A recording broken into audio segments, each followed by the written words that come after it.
Yo, welcome back to Windy City Smack Talk. I am DJ, your host as always, and this is the Raw from June 23rd, 2025 review. At first, I really wasn't even going to do it because it really was a nothing show. Very kind of like meh, borderline kind of bad. Raw starts out with Seth Rollins in the ring doing his stuck dizzle, talking his shit, flanked by Paul Heyman, Braun Breaker, and Bronson Reed. Same old stick here. You know, he comes out, he's a visionary, the blah, blah, blah. I've created everything, created NXT, created God, created Seth Rollins, created Roman Reigns, CM Punk, whatever. The same shit that I know what's best for you. A very vanilla promo for me. It really didn't grasp me. It didn't say, ooh, he didn't tell me anything I didn't already know. One of the things we got to talk about is this group. I think it's safe to say this group is a failure. And it's not because, Seth is the leader. It's just that they're trying, I feel like, too hard to cosplay Evolution, the original.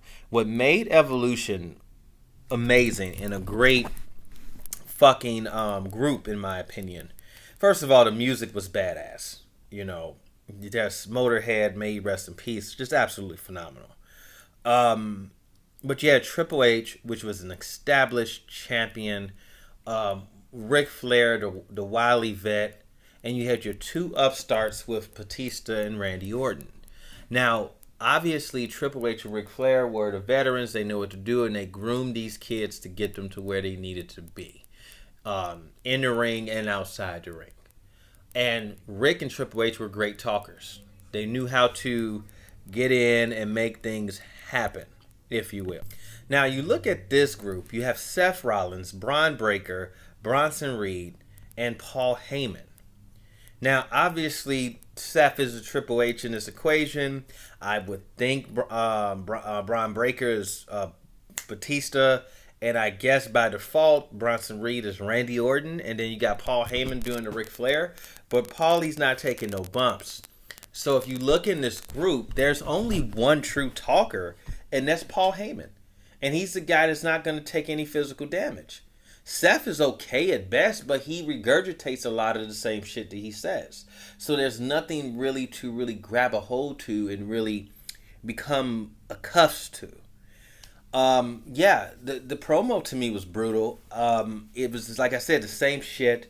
And the group just don't make any sense. It's like, my problem is, first of all, Bronson Reed was a good choice. I like him in the group. I made a video about who I thought should be in the group, and I had Austin Theory, which I still think will be perfect for that because he kind of like that Randy Orton-esque type of character that could really benefit from it, and he's a great worker, great wrestler. He would fit well, and I can see Paul and them molding him. It's there.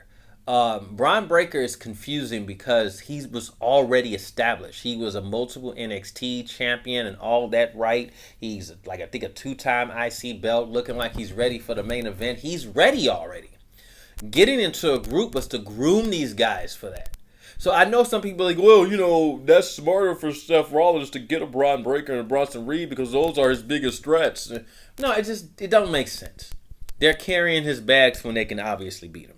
Doesn't make sense. So, like always in my review, I will talk about the things that stood out to me. I'm not going to go play by play and like, oh, you missed it. I ain't going to do that shit. Watch the show. Go back on Netflix or whatever. Filler-wise, there was a lot of Judgment Day filler. They have been hit by the injury bug like a motherfucker. Matches are canceled due to all the stuff that's going on in the Middle East. I mean, prayers to everybody. We're in a really dark, dangerous time right now.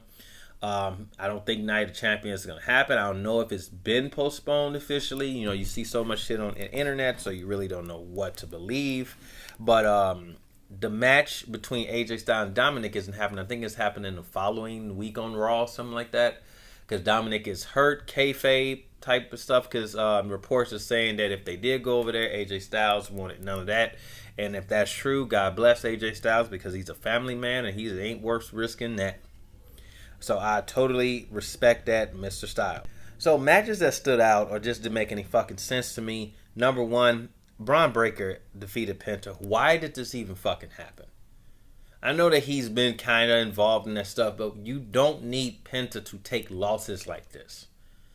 If Penta looks like you're getting ready to groom him for a potential IC champion, you want to keep him strong. He has the interest, he has the gimmick, he has the catchphrase. It's like he can't take losses like this. You could have had Braun Breaker fight any fucking body, but you just had him go out there and just fucking destroy Penta. I don't get that. That booking makes no sense to me. He's supposed to be your over guy. Why are you beating the shit out of him? Like, literally, what the fuck? Like, it just didn't make any sense. But whatever. Kudos, Paul. Next, you had Jade Cargill defeated Roxy Perez. Here's the thing. First of all, it's no secret. Roxy Perez is absolutely phenomenal. One of my favorite wrestlers, female wrestlers on the planet right now. Jade is the prodigy. Jade has the look, the stature, the voice. Yes, can she improve in the ring? Of course, but she's only going to get better being in there with better wrestlers that will have her rise to the occasion.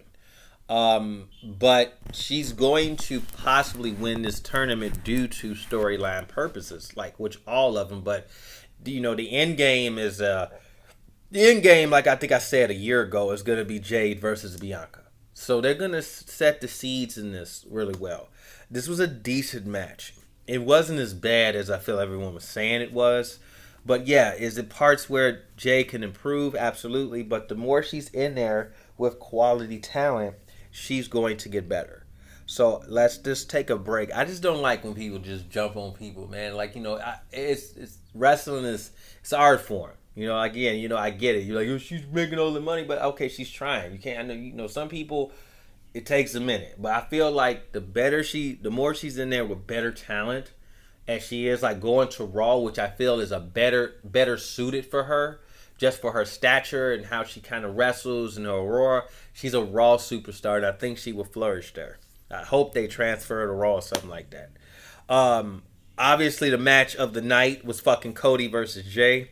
This was phenomenal. This was probably one of the most better matches of Raw of the last couple months. Great main event. These two just put on a clinic. You could tell the respect that these guys have each other in the ring and out of the ring. He hit a super Cody cutter, countering the Uso splash. There were spears, there were super kicks, there were everything that you can ask for. This was good. A clean win for Cody. Jay took the loss. I don't know where Jay goes after this. What do Jay do? I don't know. This is a little tough here. Cody is look like he's geared up to fight his old legacy partner Randy Orton. That should be an absolute banger. I'm really waiting for this match. This match is going to be fun. It's going to be fire. Is this where Cody kind of digs a little deep? Maybe give us shades of Homelander Cody. Who knows? I'm really anxious for that match that's coming up very soon. We also had Bayley versus Becky for the Women's IC Championship. I just, I didn't like this.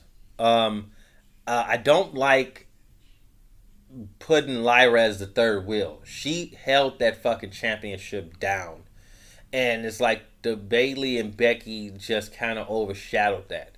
It's going to be a triple threat match, which I didn't want.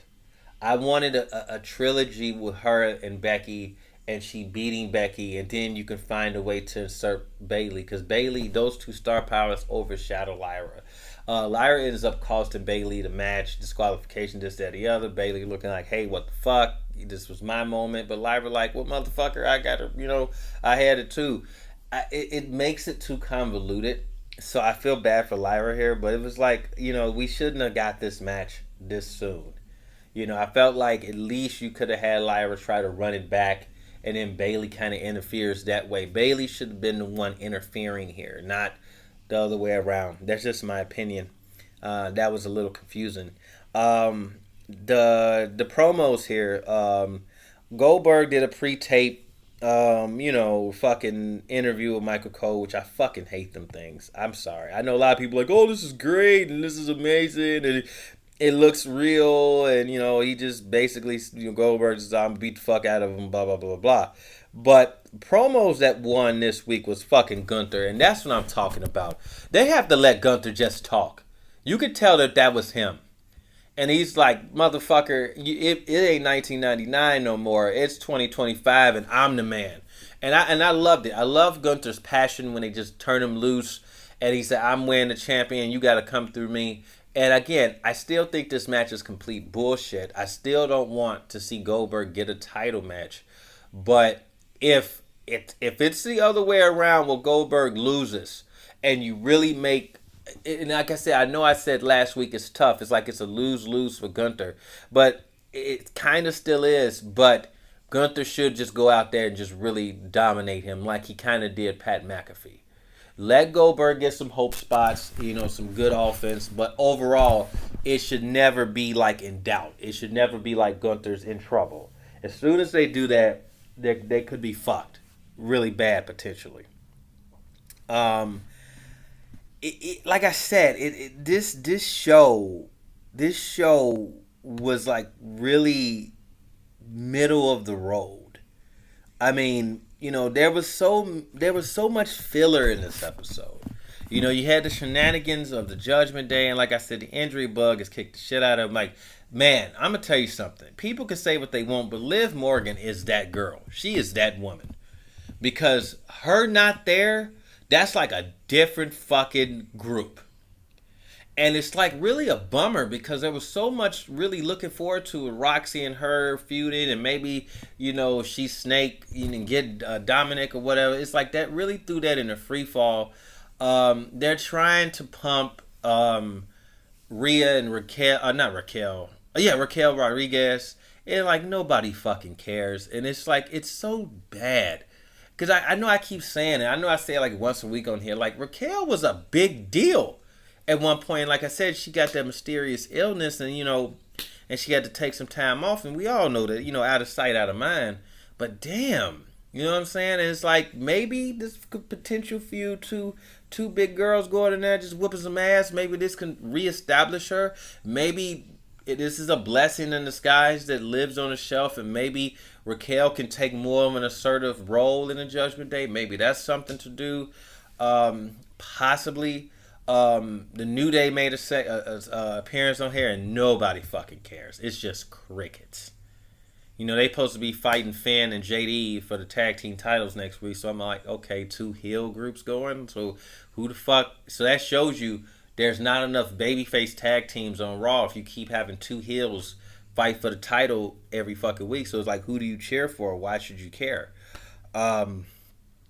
It's just a really crazy show. Apparently, like Gabriel got an injury, so maybe we're gonna see more of a Grande Americana. We saw a God damn it, what the hell is his name? Tiffany Stratton. That shows you Tiffany Stratton's boyfriend, fiance.